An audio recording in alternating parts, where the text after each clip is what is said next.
everybody, and Hi. welcome to another episode of Giggly Witches, episode 18. And this week, so very excited, we have a very special guest, Aleen. She is an energy reader and a medium, and I am so excited to talk to you today.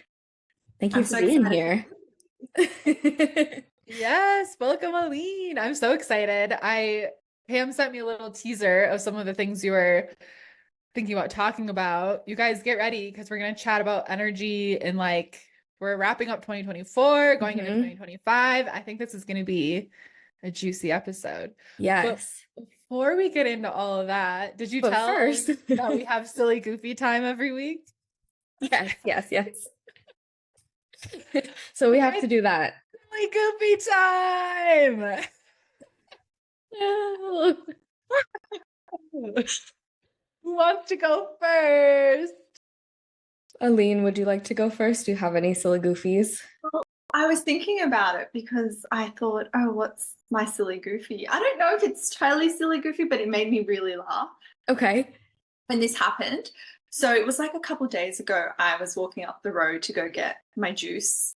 I'm caffeine free at the moment. So I'm really Good for you. I'm really trying. Yeah. I had a moment with it recently. But I'm walking up, going to get my juices, and there's a part of the pathway that kind of gets a little narrow. And towards me, I could see a little girl. She's probably like 3. She's on her scooter, and she's scootering down with her dad walking behind her. And so I'm like preparing myself to, adjust to Yeah. her. And as I sort of get closer and closer to her, she then just suddenly stops, like swings her scooter to the other side, like throws it across the road, and it's like, flower, because she spotted from the corner of her eye or something like that, this like pretty little dandelion, I think it was. Like, I don't even know what flower it was. It's just a little dandelion. flower.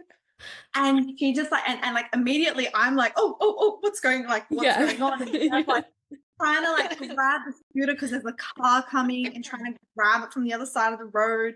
And she's just enamored with this flower. And I was like, oh, do you know what? I'm kind of the same. And the dad's like, oh, I'm so sorry. And I'm like, oh, it's totally fine. I didn't want to be like, honestly, I do that every time I see a flower in a button. I was say, I relate so hard. Yeah. But it was like, I could not stop laughing after I left. I was like, it was the cutest moment. And it was quite like, I don't know, it had this like spiritual message in it where it was just like, just see the moment, enjoy the moment. Yes. And obsessed with this little flower. So yeah, that was my little. That's so I love that. Yeah, I really love that. I feel the same way when there's like cows on the side of the road. You know? The thing where like you can't drive past like horses without saying horses. Yeah. Hey, look. Even if there's like no one in the car with me, so I'm always like, oh my God, look, cows. I don't go over that over cows because I'm from Wisconsin and it's just there's more cows than people. So it's not as amazing. I still love them, but I don't if you were gonna say it every time, it would be like every couple blocks. Yeah. Love them. And cows love them. But cows love No, I love that story. That is so cute. It is like a nice little reminder too. That actually because when I was telling you that we have silly goofy, you said something that I loved and you were like, oh, that's like such a great reminder to like, I forget how you worded it, but it was just like find like joy in the moments kind of thing. And that is exactly that. Agree. Like because it was a really good reminder when you were like, oh, we do silly goofy, and then I noticed it in your previous the podcast I listened to the other day, and it like I think I am quite a serious individual in just like my day to day and just in life, and life makes you quite serious as well. So yeah, especially this year. So it was such a reminder for me to just lean into that silly, like what are you doing? Just lean into that silliness. And I think because I was so aware, like I don't really have any other silly stories, that was such a moment for me to just, and I came home and I was telling my boyfriend about it and we just had like this little laugh. So it was this shared joy that allowed, like, through your shared joy, I was able to share joy. Then that was passed on. It was really, really lovely. I love that. And I love that you just said lean in, because that goes kind of with my silly goofy. It's really not a silly goofy, but I did want to share it because you both at this, I don't even remember when it was. It was for a full moon, I think. You both ended up saying lean in. I was like, wow, that's crazy. And this Saturday, I get so exhausted from my job. I work in a bar like downtown. It's a lot of really heavy energy. Even like with all my protections and everything, and I go in and I'm like, I set the energy, I set the tone, and then the next day I'm like, oh my God, I'm gonna pass out. And I usually fight it, and then I'm like fighting the energy all weekend when I'm not working. And I finally just leaned in on Saturday and I slept all day long, like the entire day. And I was like, you know what? I'm leaning in. Hell yeah. And I wanted to share that in case anyone else needed an excuse to lean in. So sleep all day. I love that.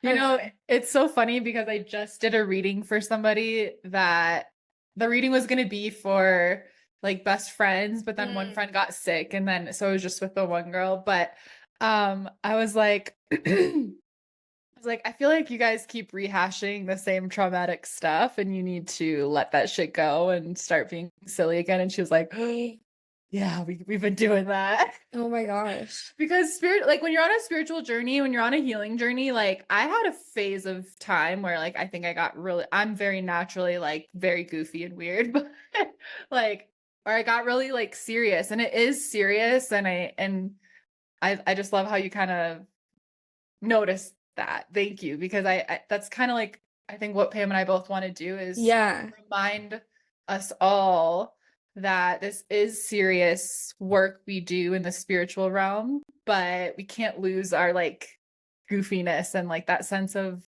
aliveness that like laughter and just being weirdos gives us. I don't know. Yeah. That's the whole point, is so that we can like heal and find more of that silliness and part of us and spend more time in that energy because we've done the like hard, deep inner work. So I was like, you know, it's so funny whenever I do lots of readings in a row and talk to people, we're all in the same energy and having the same realizations at the same time. And I'm like, yep, exactly about that. Yeah. I don't know why, but sorry. Just like lightening up. Oh, know? Yeah. That made me think of, I don't know why. This is probably not relevant. It's just the way my brain makes connections.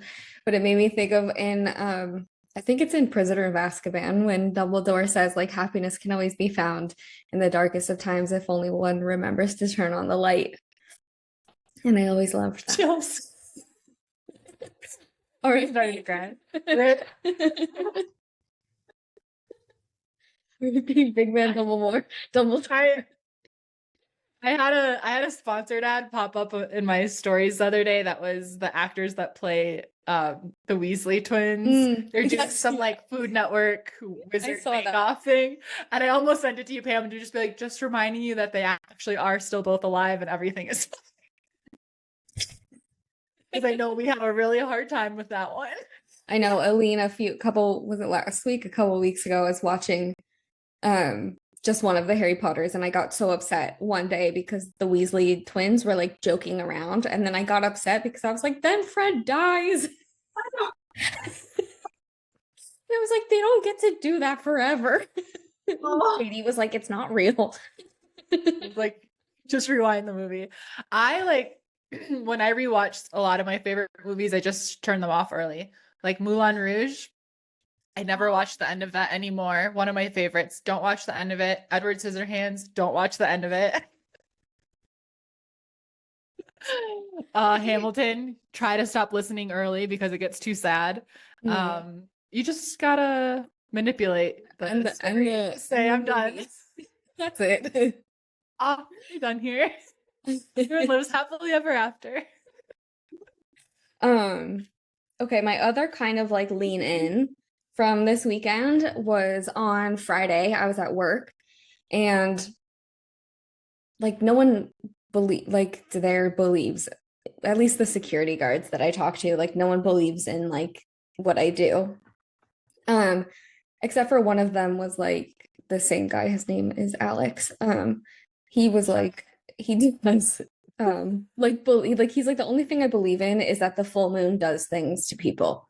That's undeniable. There's so many statistics on Yeah, because he's the security guard. So he's like, oh yeah, yeah, crazier on full moons. I don't know why. I don't know what it is. And I was like, yeah.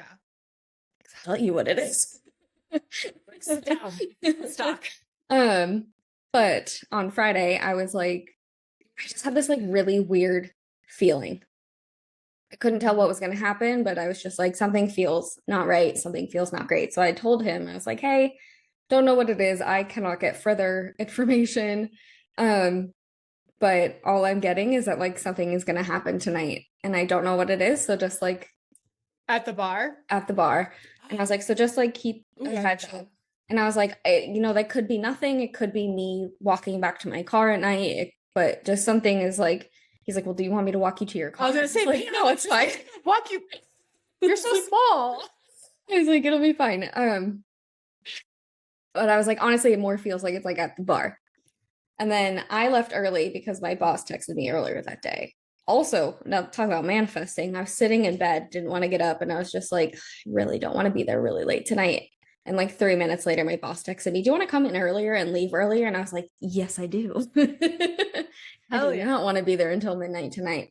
But anyway, long story short, I left, and maybe 40 minutes later, my boss texted me. And was like, the thing happened. And there was this huge fight. It took like 4 or 5 security guards to break up. It was this huge whole thing. And I was like, I told you. I'm like torn. I'm feeling really excited about this for you that you got it right. And I'm like, I'm so sorry there was a big fight. That's not a good thing, but I feel kind of joy a little bit. Yeah, that's how I felt. Cause I was like, that's fucking right. Yeah. And this is what I just mean, like lean into your intuition because, I did the thing where I was like, oh, maybe I'm just like causing a panic for no reason. Maybe I just like am like reading this wrong. Maybe XYZ fill in the blank of doubt. Yeah. But yeah, no, there was a big fight at the bar. Wow. Yeah. Damn. Psychic. So, those are my silly goofies. Not really silly goofies, but I was say mine is more of a spooky, scary time than a silly, goofy time, but it's fun now. Now it wasn't then. Yeah. But okay, so I was just staying at the most amazing Airbnb. It was so beautiful. It was outside of the city. I'm in Mexico City still, and it's very quiet out there, surrounded by nature, whatever. And I didn't have any spooky feelings or I don't know, whatever. But this one night, it was Sunday night. And I just had the eeriest feeling of like a presence, but it wasn't in my house. It was like outside of my door. And my door had a window and there's no curtain. And I looked out there and there's nothing out there, but I felt like I could just feel something. And then I'm getting ready for bed and I'm hearing all of these noises and it could have been wind. It could have been like a little animal or something, but I'm just feeling very spooked. Like I just feel something and I haven't felt scared or like there's a spirit or anything. And I didn't feel like it was something like evil or anything like that, but it was just like spooky feeling, right? Mm-hmm. So I'm just like hearing all these noises, but I'm in like my bedroom now, so I'm not by the window or anything, but like I just still feel something. I'm like, there's something fucking out there. I don't know what it is. And I'm like up high too. I'm on like whatever. It's not like a bear or something. There's probably not bears here. I don't know. But then so I'm like, I couldn't sleep for a while. So I'm just like scrolling on TikTok as you do. This was the craziest thing. Okay. You know, the like TikTok tarot readers that are like, stop scrolling if there's this or this or this sign, or if you saw a blue car today or whatever, and they're all super like, you're like, okay. Vague. Yeah.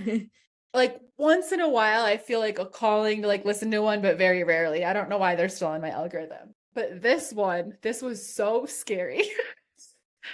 She's pointing up at the time, like where the time pops up on your phone. And she says, if there is a 1, a 2, or a 4 in the time, this is for you. It's fucking 1:24 a.m.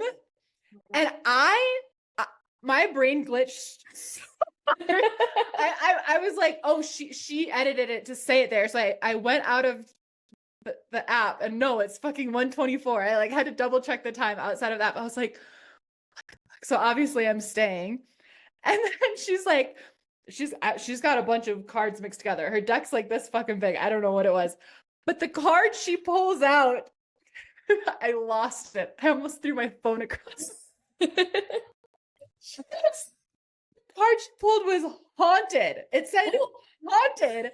And it said, there are spirits around you. And I was like, and I literally got tears of Sadie's in bed like this.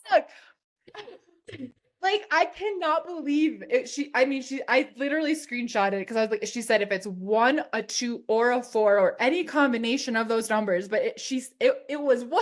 It's like, what? Then I was like, okay, like, I was like, Sadie, you know what to do. Like, why haven't you done this already? And I just said, hey, it's fine that you're here. Just please stop scaring me. And please just like respect my space. And then all the noises stopped and I felt like peaceful. And then I went to sleep. And I was like, why didn't I do that fucking 3 hours earlier? But I just needed the confirmation that it was like, yeah, I feel like the universe was like, yeah, Sadie, there is a spirit out there. Just ask it to leave. I was like, oh, could have been that easy. But that was like the trippiest experience of my entire That's so crazy. It was so crazy. I wish someone was like in bed with me because I was like, nobody else is gonna see this. So that's my spooky, silly time. Wow. And then the rest of the nights, nothing. It was just that one night. I don't know what that was. It was so weird. But then I went sometimes things just like follow home when they like know that you can sense them. And they're like, I went to a concert the night before. So maybe something came home with me. Yeah. And it was in like a really old, it's like a concert, like a event venue now, but it used to be like an old fabric factory or something. I don't know. It used to be like I don't know. It's been around for a long time. And like, I don't know, like concerts, there's just a lot of energy. It was like a punk rock show vibes, I don't know. So that's, now that we're talking this out loud, that's probably. Yeah. Honestly, a lot of the time when that happens to me, and then I feel bad every time because I'm like, oh, I didn't realize, sorry. But a lot of the time they know that you can like potentially help them so that they like follow you and they're like, hello, and they're like trying to get your attention. But really you're just like this. You're like, yeah. I've never had an experience like that before where like Pam, we just talked about that because you were like, I feel like nothing like ever like attaches to saying anything. Thanks a lot. They were like, oh, now's the time. They're like, oh yeah, nothing ever has. We should try. See what happened. It was so weird. I felt like there was like a man outside of my window looking in, but there wasn't. Like I was in a very like a locked property up on a balcony, like there's not a man out there. So yeah. Now that makes sense. It was probably something from me. Yes. Every time I go to the Ryman, I know something's coming home with me. Yeah, literally like even my TikTok sound that's like, you're coming home with me. Home with me. That's it every time. There's some dead person that follows me home. I know without fail, before I step into my house, I have to be like, okay, Archangel Azrael, whoever's with me, help them move on wherever they need to go, whatever they need to do. I guess my protections are pretty good because they didn't come in the house with me, but they were just on the balcony like, hello. Yeah. So I guess I'm grateful for that. Thanks, guys. Yes. Yeah, they do I live in like a duplex, and so my bedroom wall is like the other lady's like living room.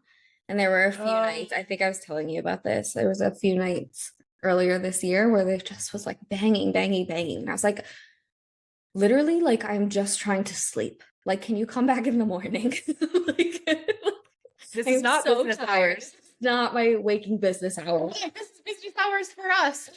For ghosts. And it was just like her mom. And she was just like, I have a message for her. And I was like, I don't talk to her. Like,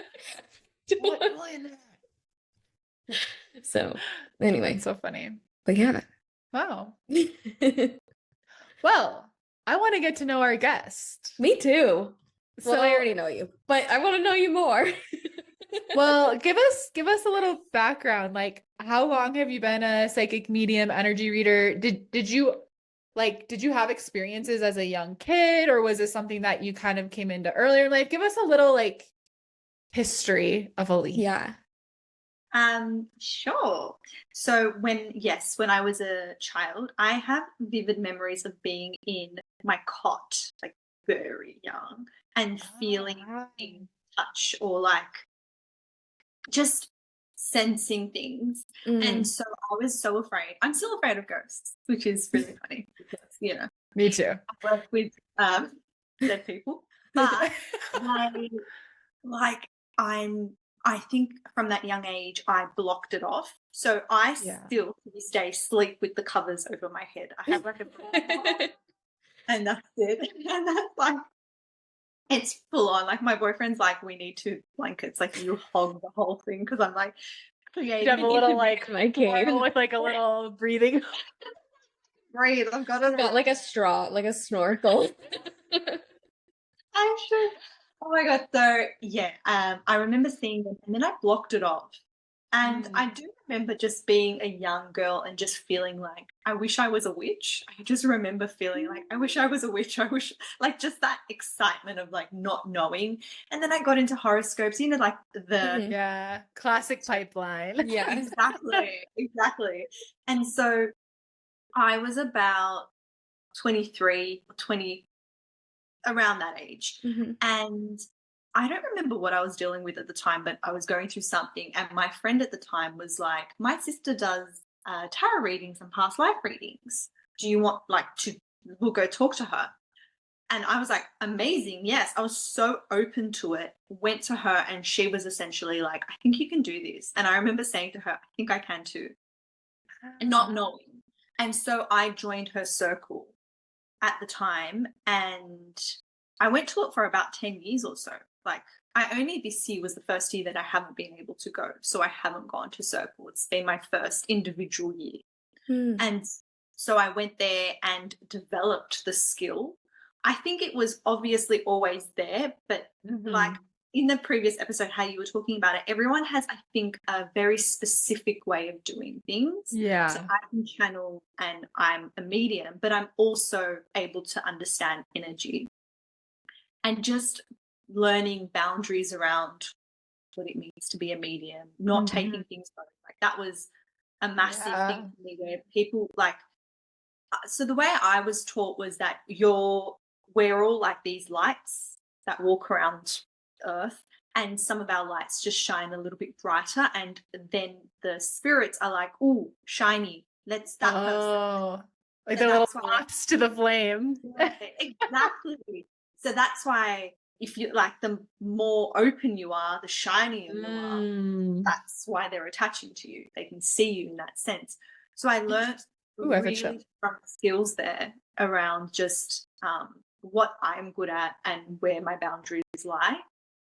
And then I think it was 2 years ago where I decided to quit my job, and pursue. At the time, I didn't know what I was pursuing. I was just like, I just want to not be doing what I'm doing. And so for the past, I think, year and a half, I've been doing readings for people outwardly, talking about it outwardly, announcing that I'm a medium. I hid this for a long time. My parents still probably don't really understand what I do. They're like, kind of do get it. My mum follows me on Instagram, but it's just like I don't really understand. We're just going to not talk about it kind of feeling. Yeah. So I don't hide it as much as I used to, but I can tell certain people are still not comfortable. A lot of people around, my own community I come from, and people are just not comfortable. So I'll just be like, oh yeah, I do astrology readings and stuff. Like that's a really light. Yeah. So that's, I guess, my entry into it. But I think now, I recently, I think it was this year, I was talking to Pam about it. So I've never really, I think I've always put being a witch separately to being a medium and being psychic. But recently that those lines have been blurring. And I've always really respected witches. So I guess I've never really called myself one. I've never really announced that I'm one, because I'm just like, I don't know enough. Like I don't. And then if I think about the things that I do and the way that I guess especially around protection and calling things in, like just the way, even when I cook food, I'm like, oh, this herb and this thing. Yeah. Like it's so in, and I think that's the thing with witchery. It's this beautiful feminine energy of just like it is every day. Yeah. So that's been my new integration of my new, and there's a few other things that I feel like I'm developing this year as well. But yeah, that's where I love that. To quote you, back to you, you're putting knowledge on a pedestal. Aleen said this to me in my reading with her, which was absolutely amazing, my reading. So 10 out of 10 recommend to whoever's listening. But when I said the same thing. I was like, I feel like I just don't know enough to share. And then you hit me with you're pedestaling knowledge. And I was just like, I put so how I think of it, it's that TikTok of we're all family in the, what's that thing in the club, we're all in the club, we're all fam. What? In the club. Yes, welcome to the club. I love that. I think that's a really important message, especially about identifying as a witch, because it's completely different to every person. And especially my I guess not identity, but my sort of practice as a witch has changed so much from when I had a house to now I'm a nomad. I do carry around 5 pounds of rocks. But I'm yeah, I am, but there's a lot less, I don't do a lot of spells. It's a lot more in my mind. It's a lot more visualization. It's a lot more just pure intention without the spells and the sort of tangible rituals. But yeah, I love what you said about it's tapping into that feminine energy, and it's about intentionality. It's when you're cleaning, that's a ritual. Yes. Because you're not just picking up physical dust or whatever, you're clearing energy. Or when you're doing your makeup, or when you're cooking, or it's finding more. I always feel it's kind of pulling the juiciness out of the mundane parts of our life. Yeah. It's making that it's a choice to make not everything into magic. Yeah. And it doesn't really, I don't know everything about being a witch, and but I had a mentor once that this was really life-changing, and she said, you shouldn't be teaching what you're the expert on. You should be teaching what you're learning right now, because you're in it. And that's what your magnetic center is radiating, because you're in that energy. That's the frequency you're vibrating at. And that's how you find your people. And I thought that was really cool. And I've noticed that when I embrace that in my own, mentorship, what I'm teaching, it's really magnetic and it's really powerful. Years ago, I was always teaching introductory to witchcraft stuff, and that's not me anymore. And I don't really teach it as much anymore. It's not my magnetic center anymore. It's not what I'm excited to talk about. So that's so interesting when you say that, because then it makes me think so I believe the way that energy works, it works in a spiral. So you're always spiraling. You can go out or up, whichever way you believe. And when you were saying that, it's as if maybe this is why we like lose friends and gain friends, and like what you're spiraling and you're needing to learn and what you're needing to teach is through, like, I really believe a lot of our karma is interpersonal. Like, we're learning through others, we're learning by what someone else does and how we learn. So it's, yeah, when you were saying that, it like ignited this thought, like, oh, the things that I've gone through this year, and even just the natural way I share information is always based on what I'm going through and what I'm learning. Maybe that's why, because then you do kind of attract the people that are sort of going through the same thing, and then the next step and the next step, and you're always kind of relearning the same undertone of a lesson a lot of the time. That's why we're spiraling, but with just these new figures in our life and new lessons, etc. It's really interesting. Absolutely. Yeah, I love that. I do too. That's so interesting. Do you know, when you were speaking as well, I was like, you said something about how, you know, how we're just saying witchcraft can be this femininity.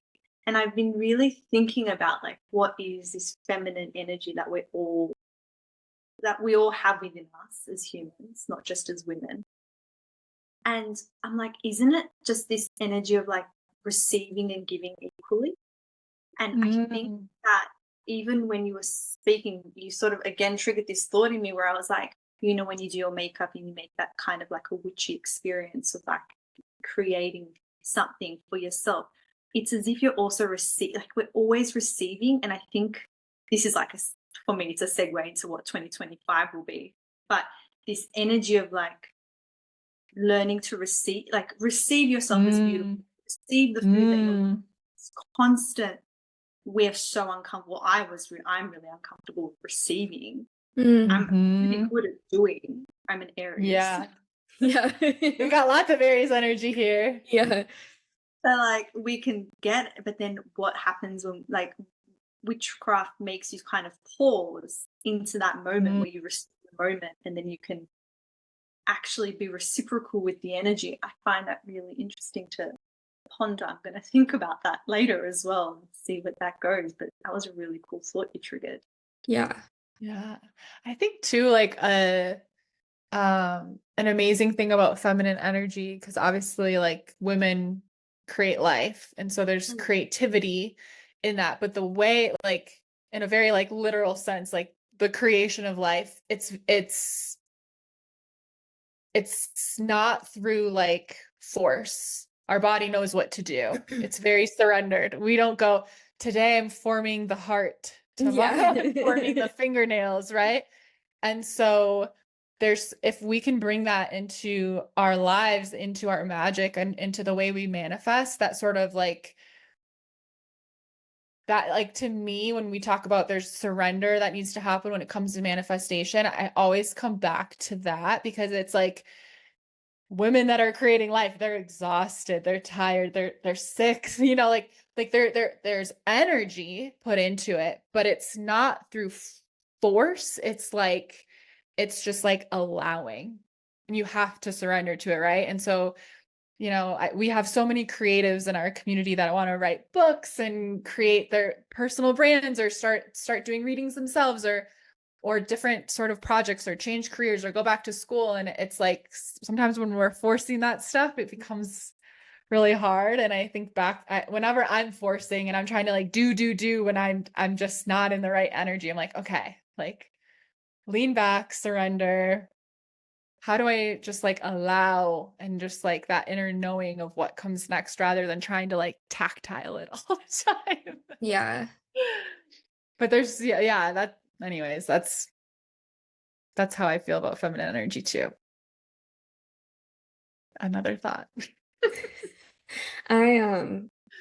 I wrote something down from one of the emails that you sent out, and I feel like it kind of relates to this, and I just loved it so much that I wanted to share it anyway. But I think it fits as well. And it says, my approach was to try and rush to the next thing, eager to reach the next phase. We aren't taught to be proud of the liminal space when it is one of the longest parts of the cycle. Society often encourages this rush, perpetuating a narrative that faster is better. We are bombarded with messages about manifesting quickly and life hacking, making it easy to feel inadequate when our experiences may involve longer gaps between transitions. And I loved that. But yeah, that's, I mean, that goes with what you guys were just saying too, like being, not forcing it, not rushing it. You can't build a baby faster. It takes how long it takes. Moral of the story. When you were saying that, I just thought, oh, like, is the through line of what if we tried to make if surrender became an action word, then receiving would be the action. Because surrendering to what would be. And like even today, it was funny, this morning my partner and I were quickly talking before he left for work, and he was like, we're just in the middle. We're just in the middle. Like we're moving through something at the moment outside of us. And now when you read that, I was like, fucking liminal space. Like it drags on when you're in it. Yeah. So hard when you're in it, because it's just this push into like, surrender just feels like, what am I meant to do? Nothing, like that kind of a feeling. But now when I think of it as, oh, but the action to it is to receive. So what am I receiving? What am I receiving? Information? Am I receiving help? Am I receiving a conversation? Like, what am I receiving from this? And that actually makes me feel a little bit more empowered. Yeah. I just had a coaching call today that was kind of the main theme, because she was feeling really frustrated by not being able to like do the work that she really wanted to do on a creative project. And I was like, okay, well, it's forcing like, something like this, it's not going to be your best work. So it's exactly what we talked about, is like surrendering to like exactly where you are, because when you're in force mode, you're not open to receive the inspiration, the information, the next steps from God, source, universe, your spirit guides, whatever, everyone kind of like names that differently. But I was like, so you just have to like, I was like, instead of switching your sort of like mental load and like, how do I get myself to sit down and do this? I want you to like switch it and be like, how do I get inspired? And how do I just like, period, like, and for anyone that gets frustrated, you're in a liminal space, or can't stop procrastinating or whatever, avoiding. It's like, instead of being like, oh, how do I get myself through this? It's just like seeking out the inspiration and like what makes you feel good, what makes you feel really present, because the present moment is the only space that stuff comes through. Intuition and inspiration does not exist in the past or the future. Like, it's here. So yeah. And I need that reminder daily as well. But I'm like learning, like getting really curious about how you get those like downloads, inspirations, intuitive hits. Like, instead of trying to like force your way, trudge through stuff, just switch it's a slight energy shift. And oh my gosh, it makes life so much easier and so much more enjoyable. So yeah, I want to shift into, I wrote down that Pam sent me a message you sent about inspiration for today, a mention of Venus going retrograde, and then energy of 2025. I'm really excited to hear more about this. So I'm just going to kind of like ask, like, well, tell us what's going on. Yeah. I'm still channeling a lot of it through, but I think so. I might begin with the energy of current, because that's what's yes. 25. So I think right now sexual expression is incredibly important. So even when we're talking about receiving as women, like sexual expression and our sacral energy and how we navigate what I believe the term I use, which is performance. So I think for a lot of us, the block to say money or the block to love is the energy of performance. Where do I feel like I need to perform? And that's based on the energy of our childhood experiences of where did I feel I needed to perform to receive. And so like as an adult, we're still in this like performance mindset. But to receive as our authentic selves, we have to eliminate this idea of performance. And that's really, really kind of scary. And a really hard way of doing that is by looking at your relationship to sex and your relationship to receiving during sex or your sexual experiences, and receiving from a way that you are not performing. And you know, we live in a world where as women we're like, should look this way and you should act this way, sex is meant to be this much, and like it's really driven by these external ideas of where we should be and what we should look like. And so right now I think it's a really pivotal time to look at who we are when we don't perform, and who we are when we feel we want to desire. Because the energy of desire is going to be the energy that lights the way in 2025. And a really kind of easy way to understand desire is when you want someone, like a sexual desire, like I want that person. That energy is that same energy that it just overwhelms you, and it's like all you can think about. That energy is what is meant to get you through 2025. So 2025 9-year tarot card is the Hermit. And you look at the Hermit and he's holding a light. So what is that light? That light is your desire, and that light is your value system. And I think the reason I actually don't believe next year will be a lonely year where it's meant to be like you're alone and you're the Hermit. I think what will make 2025 lonely is that the Hermit is the first person. So you lead yourself and then others are behind you. So what can be lonely is you're a lone leader because you don't necessarily have anyone to be like, which way? But you do have people that support you. And what I feel Venus retrograde will do next year, so I believe it happens around March, April, like the gap of March and April, I forget the exact dates, is we will pull from the last Venus retrograde in 2023. So my channeled experience was when we went through the 2020. I hope I'm explaining, and I'm jumping around a lot the way that I. No, this, no, we're silent because we're like, keep going. You're on a roll. 2023, the energy of that Venus retrograde was in Leo. I channeled that was connected to the mythology of Persephone. And Persephone, if you are aware of the myth, you know how she goes into the underworld. There's so many schools of thought. My school of thought with Persephone is she chose to go down. Some people say she's taken by Hades. I'm in the school of thought she chose to go down. I agree. It's just much more empowered. And also, like, Greek mythology was written by men, so of course she was taken. So let's just, rewrite that one. But it's just Persephone essentially was overcoming her naivety, and she's moving from, there's the maiden, mother, crone archetypes within mythology, and she's moving from the maiden, which is this innocent, I don't know which way I need to be taken care of, to the mother archetype, which is I nurture myself, I nurture the world around me, I know how to take care of things. And you don't need to be a mother to be in the mother archetype. I think that is what we navigated in Leo in 2023, where we were pulled into the depths. 2023 wasn't an easy year for a lot of us.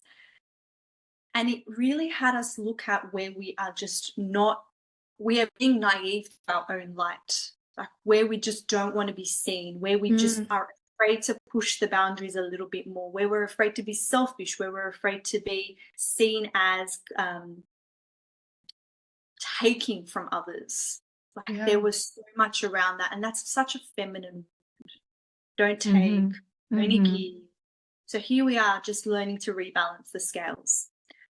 That energy will then be in Aries in 2025, which will be about, okay, you have moved through learning who you are. You've learned through your light. You know what makes you shine. You now know your strength, 2024, which is the card of strength. You know where your voice is. Now are you ready to lead? Are you going to be naive in how you are actually here to lead? Venus in Aries is going retrograde. So that time of, are you not just afraid to lead, but are you afraid to be seen as competing, as the best, as like someone that, I think for an Aries myself, a lot of Aries people get told, like, are seen as this like archetype of you do it all alone. But I think if you know an Aries, you know we actually don't want to do anything alone. We just don't want to be told what to do. Yes. We actually Yeah. loved and cared for.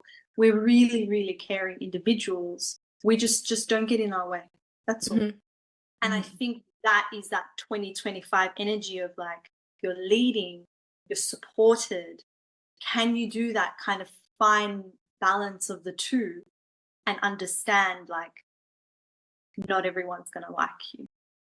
And that's where that number 9 energy comes into play, where people are going to be feeling like a little bit alone because suddenly the groups that you leaned on aren't the right groups for you anymore, or people aren't the right people anymore, because the hermit has no one ahead of him. You have to walk this path alone.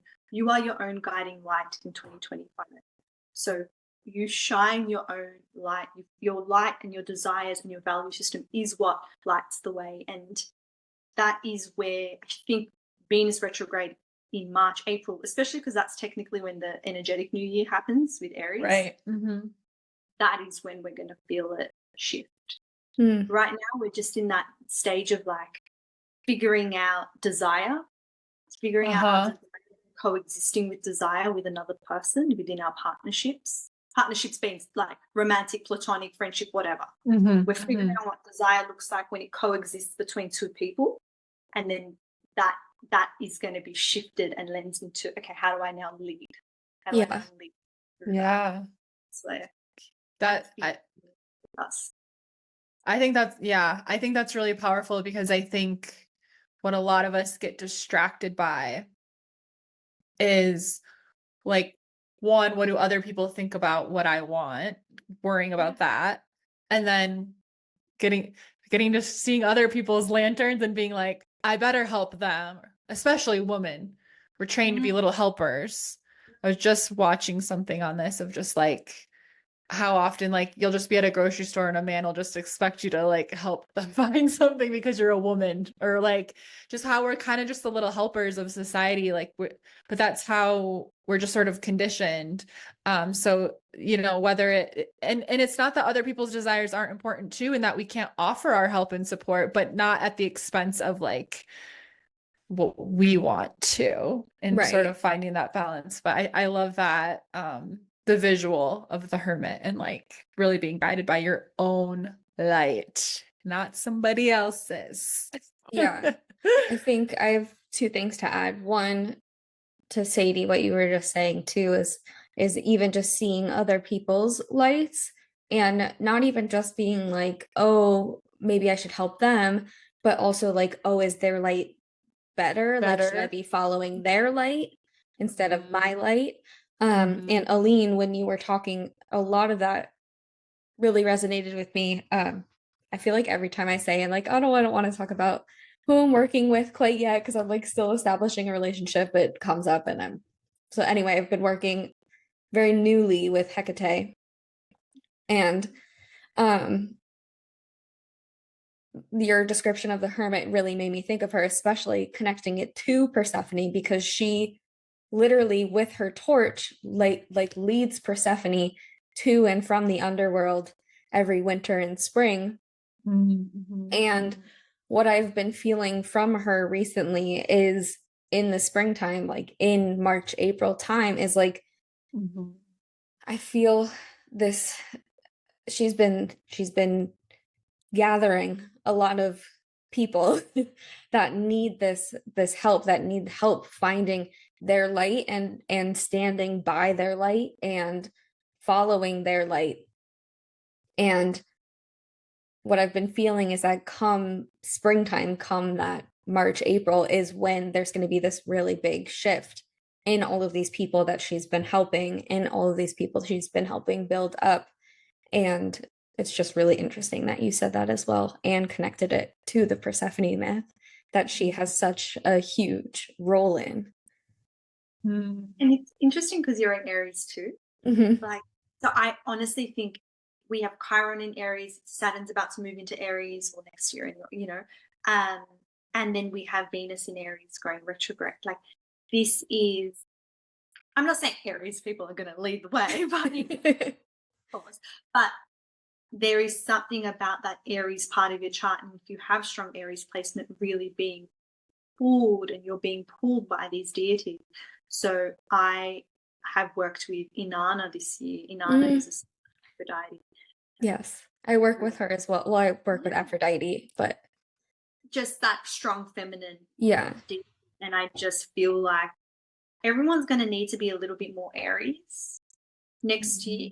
And I think one of my favorite things about Aries, in myself, is at my highest expression, I don't look at anyone else's lane. Like, I'm so singularly driven. I'm only competing with myself. I'm competing with who I was yesterday. I do not give a shit what anyone else is doing. And I think getting into that energy of like, this is my lane. This is my lane. You can join it if you want, like, or just create your own lane. But I think where we're going to have more conversation around is when someone else is trying to compete with you. I think that is going to be an interesting dynamic versus the other way around. And I think a lot of us are much more comfortable to talk about us comparing ourselves to others, but what happens when someone else is comparing themselves to you? And what happens when that friend of yours is suddenly not your friend because they're competing with you? Yeah. And that energy is a really strong, difficult energy that we go through, and it happens to all of us. But yeah, I feel like that's going to be a new lens of looking at things for next year. That's so interesting. I have a silly goofy. Okay. This is just because I love that you brought up that there's two versions of the story with Persephone.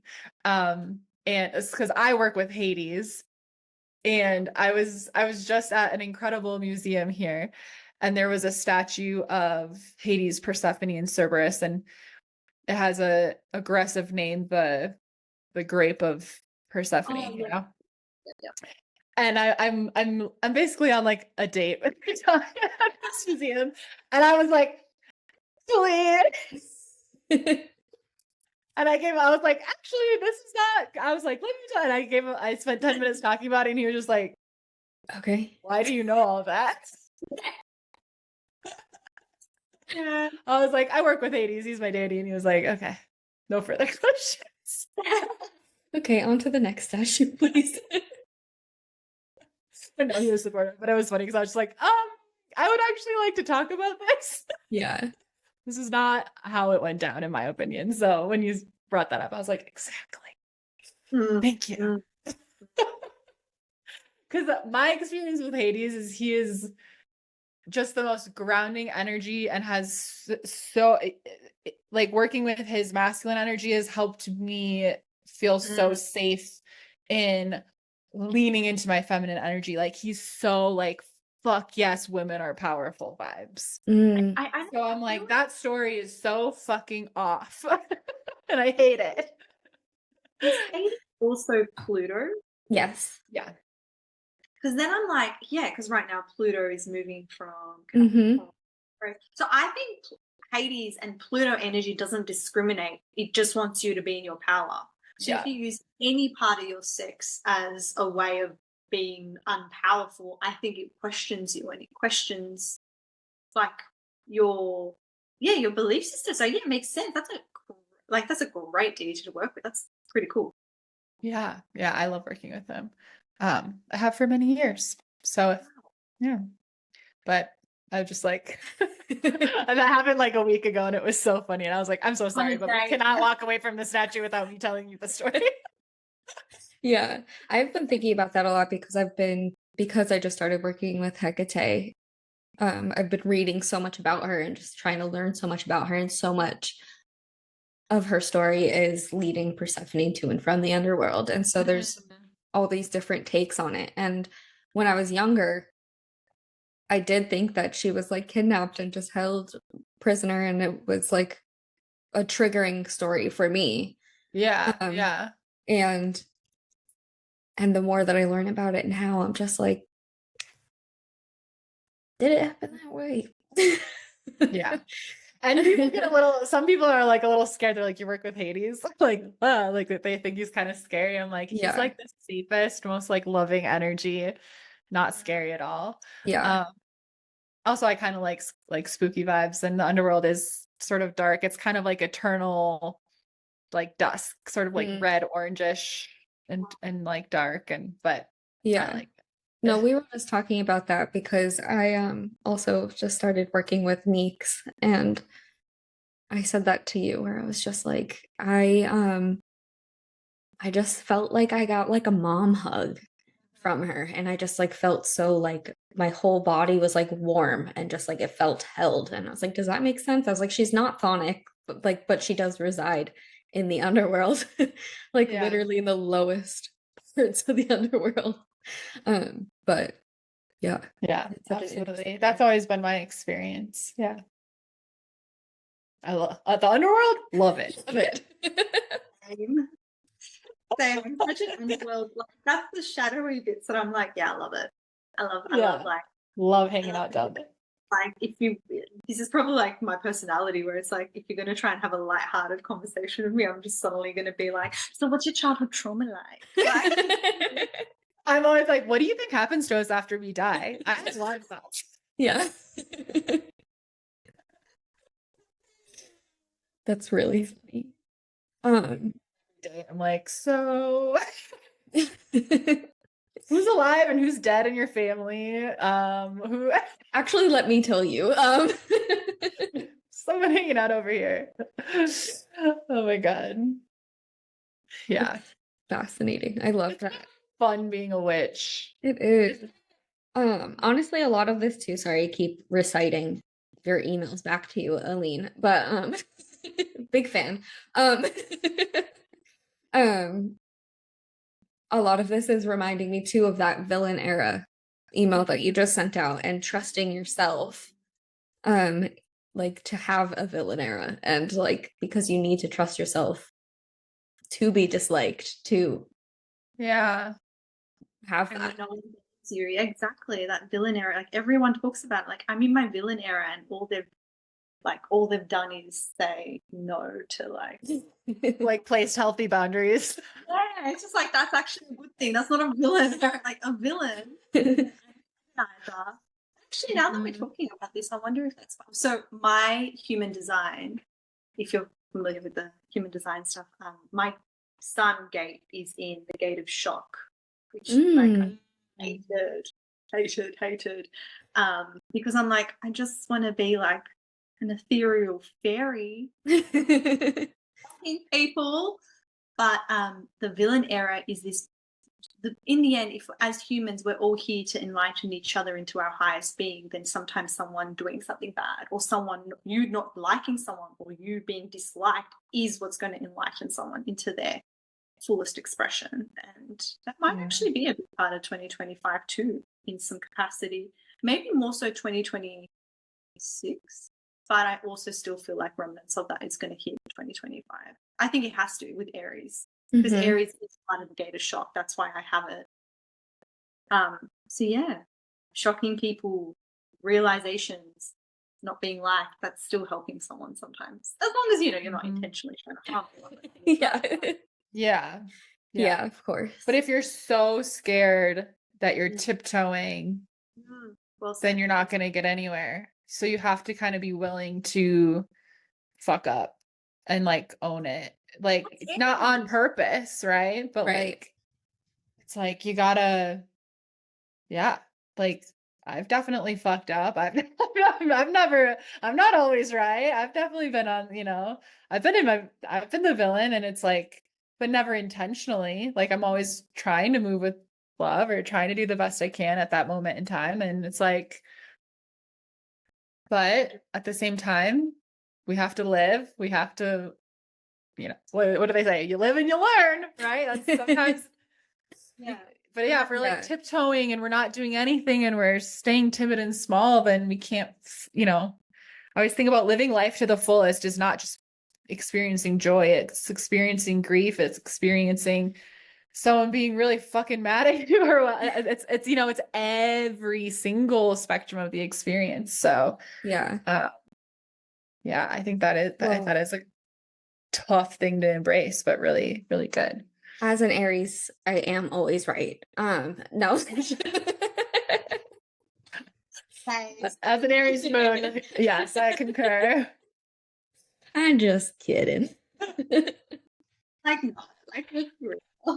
I'm like that all the time. Like, Yeah. Like, I accidentally failed up my whole life. Yeah. I don't know how I got here, but You're doing it. how Yeah. that's so funny. I'm excited. I'm excited for too. all the Aries energy. Aries season is my favorite. It's the best I feel all year, every year. I have an Aries moon. what's the sun? Virgo, sun, and Sagittarius rising. Nice. Yeah. And then a bunch of Leo. I have like Virgo to ground me and then a bunch of fire energy. Like, God bless my Virgo. Thank you. Yeah. Thank you for that. But yeah. I'm very excited. This is I can't wait to listen to this episode. I know, I was like, God, I wish I had a pen and paper. I need to take some notes. Like, oh yeah, with the recording. I also realized we're gonna have the North Node in Aries too. I think that's right. Wait, is that right? No, it's going in Pisces. It's already in North. No, Aries is in North. I think it's leaving Aries. Yes, Maybe it was just on the Libra Aries. Yeah. So the energy is heightened at the moment. But we're all kind of stepping into that kind of in our own lane energy. Amazing. I love that. Can't wait. Everyone get ready. Yay. What would you say if you gave our listeners like one way to like, I don't know, maybe like one thing to reflect on or like energetically, like something to help them sort of like get in the energy or prepare themselves? What would you say? Like a piece of advice for kind of like wrapping up the rest of this year? This is what comes to me. And I think if we're preparing ourselves for the energy of 2025 and we're in this energy of like learning what desiring looks like for us, I think we need to, I think a great way to tap into that is to figure out when you desire yourself the most. And like really understanding, I guess this is the word I want to use, even though I don't really know what another, it's like that sexiness. Like when do you feel sexy? Not because someone else is desiring you, but because you're yourself. So like in the smallest ways for me, I always need to have my skin moisturized. Like I need to be hydrated. Not being hydrated is not on brand for me. So like subtle, like soft, oily skin is my favorite thing because it makes me feel good for me. So that might, even though it sounds so small, that ritual of doing that for myself is really important. So what's your ritual to make yourself feel sexy? And that really is quite a selfish act in itself. That's what you want to tap into because it's like, I'm going to take that time for me. So it's like for mothers that are too busy or like, you know, like sex is also this thing where it's like ebbs and flows in our life based on what we're moving through. Even if you're in a relationship, what you're moving through, that's such a different experience, but like your connection to your desirability, like you desiring yourself should always sort of be at the forefront, especially over the next. So my suggestion, and I guess it's also a suggestion for me because as I said it, I'm like, oh, good reminder, like what makes you feel good, really tapping into learning to desire yourself. That will really help you in 2025 in understanding to not look outside yourself and kind of put those blinders on. Yeah. My little saying is like our purpose in life is to be hot and have fun. So I love that. It's like, how do you feel your hottest? Because who doesn't want to feel hot all the time? Then you just feel more magnetic and like, yeah, like it's fun. The sort of like outward effects of that, of people smiling at you or complimenting you, whatever. That's cool. But like that sort of internal, just like feeling like just fucking good. You feel hot. Like that's the purpose of life, is to feel that way. Like, ooh. It's total magnetism. And actually, I just had my ears ringed, so I'm like, oh, that's an added extra I need to say, which is like my guides are prompting me to say this. It is really important to learn what is sexy for you, because you'll also understand where you've taken on patriarchal kind of system, what's sexy.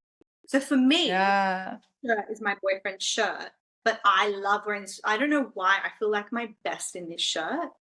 It's just like, it doesn't show any part of my body. I don't like, it's not form fitting, which is the opposite of, say, the male. that's so funny, because this is how I dress every day. And I know. I always was feel like, a bad bitch. I have my Only huge not oversized clothes, and I'm like, I was thinking about that before. I was like, we're all in oversized t-shirts. It just makes me feel good. Like that, I think that's going to be a really interesting practice to see where, oh, actually, this is what the energy is then. As I was saying, I figured it out. What we're learning is where our energy ends and another person's begins, because we're all enmeshed. Even when you believe other people's opinions over yours, you're enmeshing your energy with theirs. And Pam, I think you and I spoke about this very lightly once before, or through like message, where we were like, how do I navigate, say, my mum listening to this? Yes. Not to say she would. Hi, mum, if you want. Like, I highly doubt it. But that energy of learning for a lot of women, where our parents' energy ends and ours begins, Yes. is how we can understand that individuation journey, that kind of very Jungian experience of individuation of like, who am I?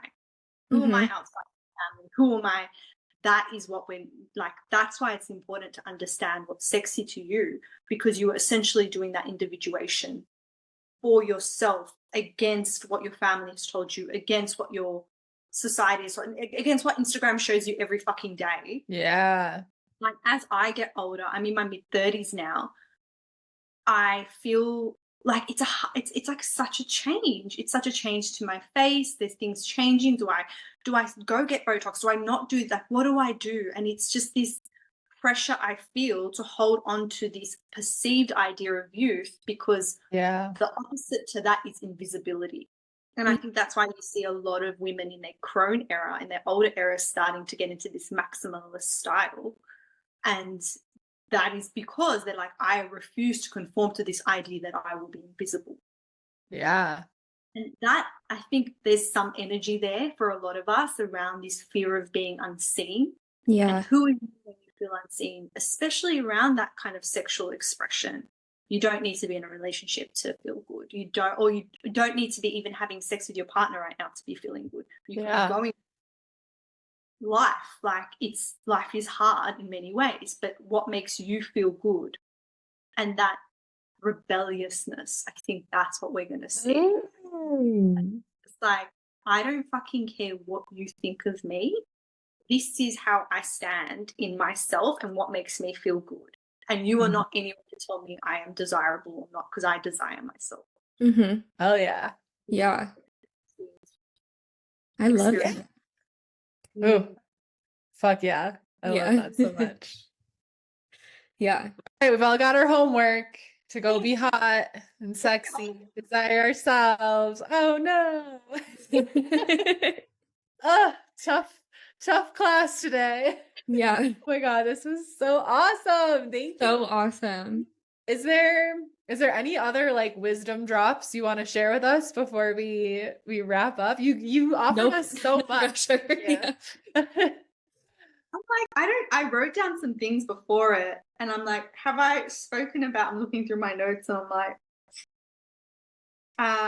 yeah, actually there is one more thing I feel like now, energetically, for anyone that's single or like going into partnerships, and also if you are in a partnership, actually, this energy of, so what I think is going to happen is a lot of social media, tarot, astrology people, not to say they're all bad, obviously, because we exist, but discern there's going to be a lot. Here we are, the three good ones. Just kidding. I know. Yes. No, there's a million amazing ones. I agree. But there's so many, what's the word for it? Like energy takers. And they're just, Yeah, they're kind of like fear mongering or like FOMO or like Yeah. yeah. So there's going to be a lot of people who are going to emphasize what I'm hearing, like the energy is like breakup season, breakups, or like you can't get into a relationship during Venus retrograde, or like I honestly think next year will be the opposite. Even though it's a hermit energy year, I feel like everyone needs to sit in that empowered Aries energy of like, you don't fucking tell me what to do. And be like, if next year it's like, I actually feel like next year is a relationship year. I feel like next year is very important for relationships. You'll be finding relationships, you'll be expanding relationships, because in the end, we do not live this life to be alone for a lot of us. And love in its Aries form is so childlike, it's so exciting, it's so full, like we have so much love to give. We just want to give it to the right person. Yeah. And I think that energy of particularness is important, and knowing like you can have what you want. And I feel the need to emphasize that. I feel like my guides will like make sure you say that, because there will be a lot of people who tell you the opposite, even like in your own life, like you're being a little too picky, that kind of vibe. It drives me crazy when people tell me that. Like, who else am I Crazy. living with? Me dealing with the relationship, of course I'm picky. Yeah. Like, I don't get that. And actually, I'm really glad I was picky. I wasn't picky. I was once divorced. So I was once married, and then I got like divorced. And like I learned from that experience, like, be fucking picky. Yeah. Be particular, because it's not fun to deal with the other side.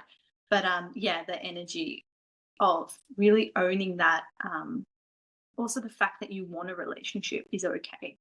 That energy of like desiring, being okay to sit in that desire, and maybe passing that desire on to your deities is what I'm hearing, and like seeing what they can do with that energy when they like that malleable. It's like, hey, what do you want to do with this? Where do you want to direct it today?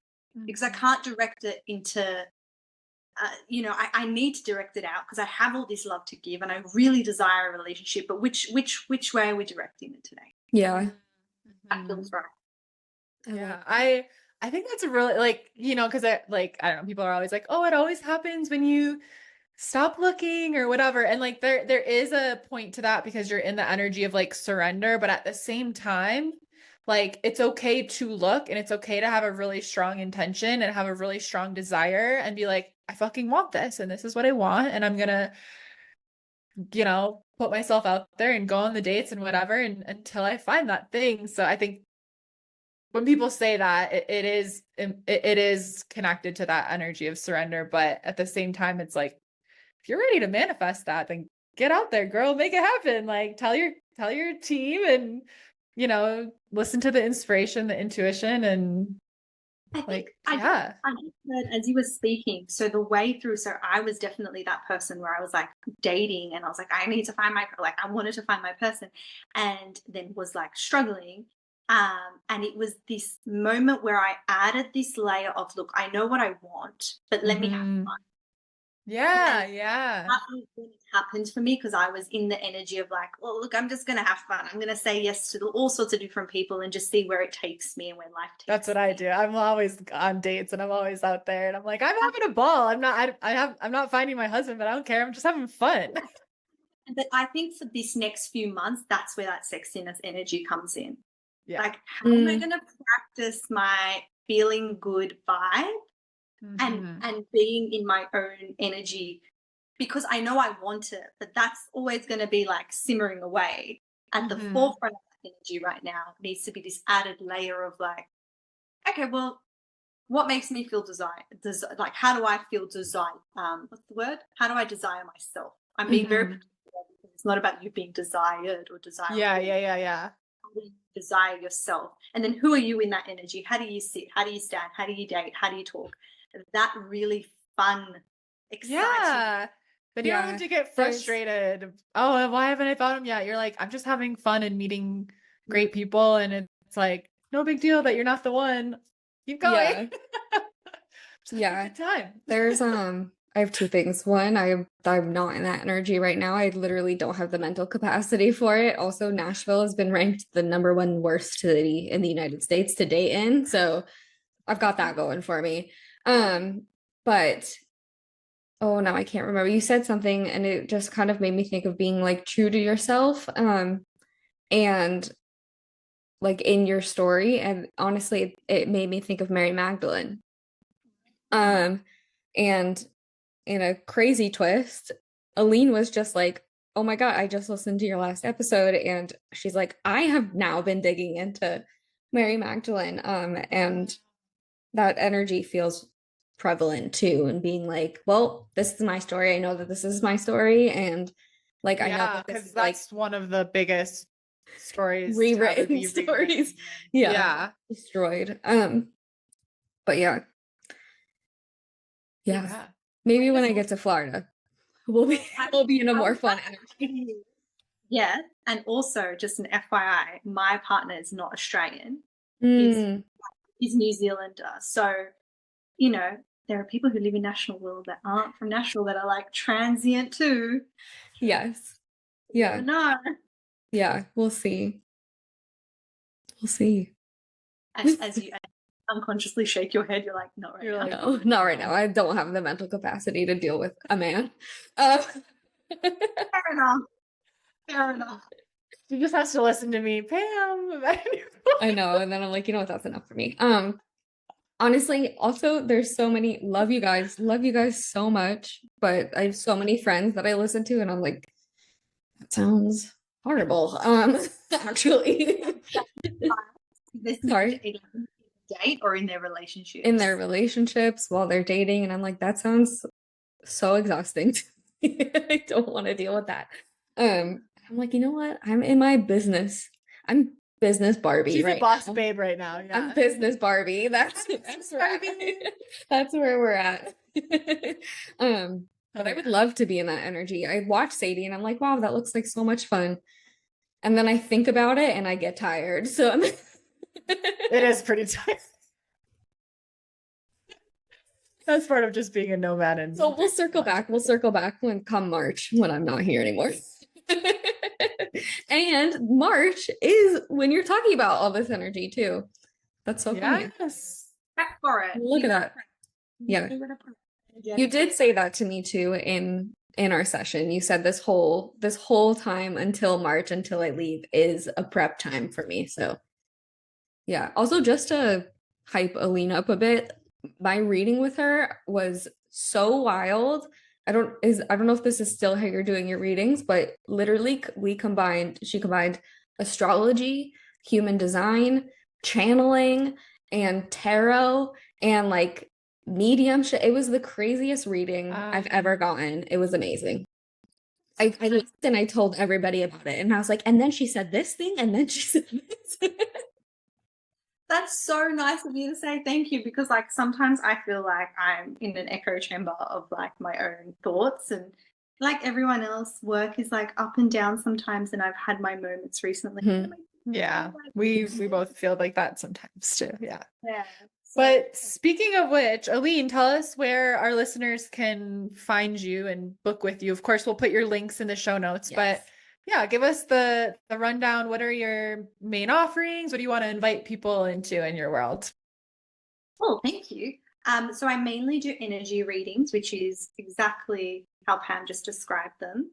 But I also offer something called Inner Home. I call it a workshop. It's 5 meditations or 6 meditations, which really is about understanding all parts of you. So I'm of the belief system that we're not made up of versions, we're made up of parts, and all our parts of us always carry along. So when we're trying to manifest, what happens is if we feel blocked, it's because there's a part of us that's uncomfortable in receiving because they don't feel safe. I think when it comes to receiving, it always just comes down to safety. So this is purely to get you to understand which part of you is needing a little bit more reassurance, and from there, you can build together into getting what you want. So that's another part of my offering. I am mainly active mostly on Instagram. Learnings by Aleen is my public handle. And I also do have a TikTok, and I do YouTube energy updates monthly, which are my fun little thing I love to do as well. All under Learning by Aleen. Perfect. We'll have all the links in the show notes. So make sure you go Yes. follow, subscribe, book, all of the things. And you can find Giggly Witches. Thanks for tuning in, everybody. You can find us on YouTube, Apple, and Spotify at Giggly Witches, on TikTok and Instagram. New episodes every Thursday. If you have any topics that you have a request or any more amazing guests as suggestions, send us a DM or send us an email. I am Sadie Olson on everything. I have tarot readings available, as well as private coaching, which you can book a free Hot Witch Glow Up strategy session to see if the private coaching is right for you, if that's something you're interested in. And Pamela, where can we find you? Your YouTube. My YouTube, Magic with Sadie, guided tappings not every Monday, most Mondays. Sometimes. Mondays, sometimes. I am Velvet Snake Oracle on TikTok and Instagram. And I have tarot readings that will officially be going away until like at the end of the month, at the end of November, while I reorganize and add all my new things in there. Honestly, inspired by Aleen. I was like, I could do a reading of all these things in there. But yeah, so that'll be coming next year. But this year, November, tarot readings are gonna be gone. So book them while you can. Get them on the hat. Code NOV, like NOV, like November, but like the abbreviation. So it's NOV 25 for 25% off. Woohoo! All right. Thank you, Giggly Witches. Thank you so much, Aleen, for sharing your amazing energy with us. Yes. We'll see you next week. Bye. Bye.